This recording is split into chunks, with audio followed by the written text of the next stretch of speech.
ಆಡಿದ ಮಾತು ಒಡೆದ ಮುತ್ತು ಭಾಗ 2. ಅವಳು ಇಂದಿಗೂ ತನ್ನ ಮೇಲೆ ಕೋಪಿಸಿಕೊಂಡಿರುವುದು ಖಚಿತವಾದ ತಕ್ಷಣ ಶಶಿ ಮುಂದುವರಿಯಲಿಲ್ಲ. ಬಸ್ ಸ್ಟಾಪಿನಲ್ಲಿ ಒಂದೆಡೆ ನಿಂತುಕೊಳ್ಳುತ್ತಾನೆ. ಅಬ್ಬಾ, ಅದಷ್ಟು ಚೆನ್ನಾಗಿ ಕಾಣುತ್ತಿದ್ದಾಳೆ. ಮೊದಲೇ ತುಂಬಿ ತುಳುಕುತ್ತಿದ್ದ ಸೌಂದರ್ಯ ಇಮ್ಮಡಿಯಾಗಿದೆಯಲ್ಲ ಎಂದು ಶಶಿ ಮನಸ್ಸು ಅವಳನ್ನು ಹೊಗಳುತ್ತಾ ದಣಿಯುತ್ತಿಲ್ಲ. ತಿಂದು ತಿಂದು ಎಷ್ಟು ದಪ್ಪಗಾಗಿದ್ದಾನೆ ನೋಡು. ಥೇಟ್ ಗಣೇಶನ ಹೊಟ್ಟೆ ತರಾನೇ ಡೊಳ್ಳು ಹೊಟ್ಟೆ ಬೆಳೆಸಿಕೊಂಡಿದ್ದಾನೆ. ಅಲ್ಲ, ಮದುವೆಗಿದು ಏನಾದರೂ ಆಗಿದೆಯಾ ಅಂತ ಎಂದು ಸುಜಾತಳ ಮನಸ್ಸು ಶಶಿಯ ಮಾತಿಗೆ ಮಾತು ಪೂಣಿಸುತ್ತಿದೆ. ಹೇಗಿದ್ದೀಯಾ ಸುಜಿ ಎಂದನು ಶಶಿ ಅವಳನ್ನು ಸಮೀಪಿಸುತ್ತಾ. ಚೆನ್ನಾಗಿದ್ದೇನೆ, ನೀನು? ನಾನ್ಯಾಕೆ ಇವನ ಜೊತೆ ಇಷ್ಟು ಚೆನ್ನಾಗಿ ಮಾತಾಡಬೇಕು ಎಂದು ಒಮ್ಮೆಲೆ ಎಚ್ಚೆತ್ತುಕೊಂಡ ಸುಜಾತ ಮಾತಿನ ಧಾಟಿ ಬದಲಾಯಿಸಿದಳು. ಏನು, ನೀ ಇಲ್ದಿದ್ರೆ ಎದೆ ಹೊಡ್ಕೊಂಡು ಸಾಯ್ತೀನಿ ಅನ್ಕೊಂಡಿದೀಯಾ ಎಂದು ಗುಡುಗಿದಳು. ಅವಳ ಮಾತುಗಳು ಸಿಡಿಲಿನಂತೆ ಶಶಿಯ ಎದೆಗಪ್ಪಳಿಸಿದವು. ಹಾಗಿಲ್ಲ ಸುಜಿ, ನನ್ನ ಸುಜಿ ಅಂತ ಕರೆಯೋ ಹಕ್ಕು ನನಗಿಲ್ಲ. ನಿನ್ನ ಹಾಳಾದ ಮುಖ ನೋಡಬಾರ್ದು, ನಿನ್ನ ಕಾಗೆ ಅಂತ ಧ್ವನಿ ಕೇಳಬಾರ್ದು ಅಂತ ದೂರ ಹೋದ್ರು ಆ ಭಗವಂತ ಅದು ಯಾಕೋ ನಿನ್ನ ಭೇಟಿ ಮಾಡಿಸೇ ಬಿಟ್ಟ ನೋಡು. ಛೇ, ನಾನು ಮೂಗನಾಗಿದ್ದಿದ್ರೆ ಎಷ್ಟು ಚೆನ್ನಾಗಿರ್ತದಲ್ಲ. ಅಂದು ನನ್ನ ಬಾಯಿಂದ ಆ ಮಾತುಗಳು ಬರ್ತಾನೂ ಇರಲಿಲ್ಲ. ನೀನೊಂದು ತೀರ ನಾನೊಂದು ತೀರ ಆಗ್ತಾನೂ ಇರಲಿಲ್ಲ ಎಂದನು ಶಶಿ.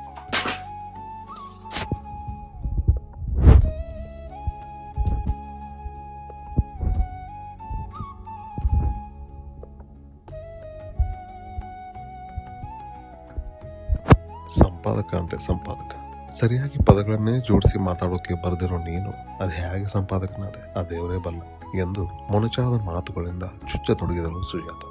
ತಪ್ಪಾಯ್ತು ಅಂತ ಕೇಳೋ ಯೋಗ್ಯತೆ ಎಂದೋ ಕಳ್ಕೊಂಡಿದ್ದೇನೆ. ಆದರೂ ಕ್ಷಮೆ ಕೇಳದೆ ಇರಲಾಗುತ್ತಿಲ್ಲ. ಕ್ಷಮಿಸೋದು ಬಿಡೋದು ನಿನ್ನ ಕೈಲಿದೆ ಸುಜಿ.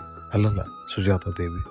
ಶಶಿಯ ಕಂಗಳು ತುಂಬಿ ಬಂದಿವೆ. ಕಡಲಾಳದ ಸ್ವಾತಿ ಮುತ್ತಿನಂತ ಹೆಣ್ಣನ್ನು ಭಗವಂತ ವರವಾಗಿ ನೀಡಿದರೂ ಅದನ್ನು ಎದೆಗೊತ್ತಿಕೊಂಡು ಜೀವನವಿಡೀ ಪ್ರೀತಿಯ ಚಿಪ್ಪಿನೊಳಗಿಟ್ಟು ಕಾಪಾಡಿಕೊಳ್ಳದೆ ಇಲ್ಲ ಸಲ್ಲದ ಮಾತುಗಳ ಸುತ್ತಿಗೆಯಿಂದ ಹೊಡೆದು ಚೂರಾಗಿಸಿದನಲ್ಲ ಎಂದು ಪರಿತಪಿಸುತ್ತಿದ್ದಾನೆ.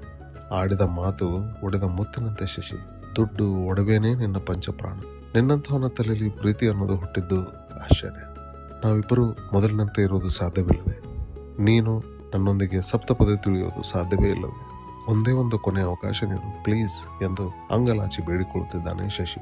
ಕೊಡಬಹುದಾಗಿತ್ತು, ಆದರೆ ಗಾಜಿನಷ್ಟು ನಾಜೂಕಾದ ಈ ಮನಸ್ಸಿನ ಮೇಲೆ ಅಳಿಸಲಾಗದ ಕಲೆಗಳನ್ನು ಮಾಡಿಬಿಟ್ಟಿದ್ದೀಯ. ಆದರೆ ಅಂದು ನೀನು ಆಡಿದ ಅವಿವೇಕದ ಮಾತುಗಳು ಕಾಳ್ಗಿಚ್ಚಿನಂತೆ ಹಬ್ಬಿ ನನ್ನ ಆಸೆಗಳನ್ನ ಭಸ್ಮ ಮಾಡಿದವು. ಹೌದು ಹೌದು ಹೌದು, ವರದಕ್ಷಿಣೆ ಮಾತು ತೆಗೆದಿದ್ದು ದೊಡ್ಡ ತಪ್ಪಾಯ್ತು. ನಮ್ಮಿಬ್ಬರ ಪ್ರೀತಿಯ ಹಾಲಿಗೆ ಹುಳಿ ಹಿಂಡಿದವನು ನಾನೇ. ತಪ್ಪಾಯ್ತು, ದಯವಿಟ್ಟು ಕ್ಷಮಿಸು. ಸಮುದ್ರದ ಬಿರುಗಾಳಿಗೆ ಸಿಕ್ಕು ದಿಕ್ಕಿಲ್ಲದೆ ಹೊಯ್ದಾಡುತ್ತಿರುವ ನನ್ನ ಜೀವನದ ನೌಕೆಗೆ ದೃಢವಾಗಿ ಆಶ್ರಯ.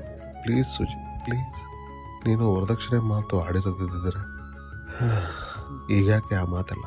ಸುಜಾತಳ ಮೊಬೈಲ್ ರಿಂಗ್ ಆಗ್ತಿದೆ. ಹಲೋ, ಇಲ್ಲೇ ಜಯನಗರ 3ನೇ ಬ್ಲಾಕ್ ಬಸ್ ಸ್ಟಾಪ್ನಲ್ಲಿದ್ದೇನೆ. ಅದೇ ಮಾಮೂಲಿ ಜಾಗ. ಓಕೆ, ವೇಟ್ ಮಾಡ್ತೀನಿ, ಬನ್ನಿ. ಶಶಿ ಸುಜಾತಳನ್ನು ಇನ್ನಷ್ಟು ಮಾತನಾಡಿಸಬೇಕು, ಹೇಗಾದರೂ ಮಾಡಿ ಅವಳು ಮತ್ತೆ ತನ್ನ ಜೀವನದಲ್ಲಿ ಕಾಲಿಡುವಂತೆ ಮಾಡಬೇಕು ಎಂದುಕೊಳ್ಳುವಷ್ಟರಲ್ಲಿ ಬೈಕ್ ಒಂದು ರಸ್ತೆಯಲ್ಲಿ ಹರಿಯುತ್ತಿದ್ದ ನೀರನ್ನು ಸೀಳುತ್ತಾ ಬಂತು. ಸುಜಾತ ಶಶಿಯತ್ತ ತಿರುಗಿ ನೋಡದೇ ಬೈಕ್ ಹತ್ತಿದಳು. ಮಳೆಯ ಗರಿ ಪರದೆಗಳ ಹಿಂದೆ ಮರೆಯಾಗಿ ಹೋದಳು. ಬೇರೆ ಬಸ್ ಬಂದರೂ ಶಶಿ ಹತ್ತಲಿಲ್ಲ. ಸುಜಾತಾಗೆ ಮದುವೆ ಆಗಿದ್ದು ತಿಳಿದು ಅವನ ದುಃಖ ಇಮ್ಮಡಿಸಿತು. ಅವನ ಕಂಗಳು ಕರಗಿ ಜೋರಾಗಿ ಸುರಿಯತೊಡಗಿದವು. ಛೆ, ಮನೆಯವರ ಮಾತು ಕೇಳಬಾರದಿತ್ತು. ವರದಕ್ಷಿಣೆ ವಿಷಯ ಎತ್ತಬಾರದಿತ್ತು. ವರದಕ್ಷಿಣೆಗಾಗಿ ಹೆಣ್ಣನ್ನು ಸುಡುತ್ತಾರೆ. ಆದರೆ ನಾನು ವರದಕ್ಷಿಣೆ ಮಾತು ಎತ್ತಿದ್ದು ನನ್ನ ಪ್ರೀತಿನೇ ಸುಟ್ಟು ಹೋಯಿತು.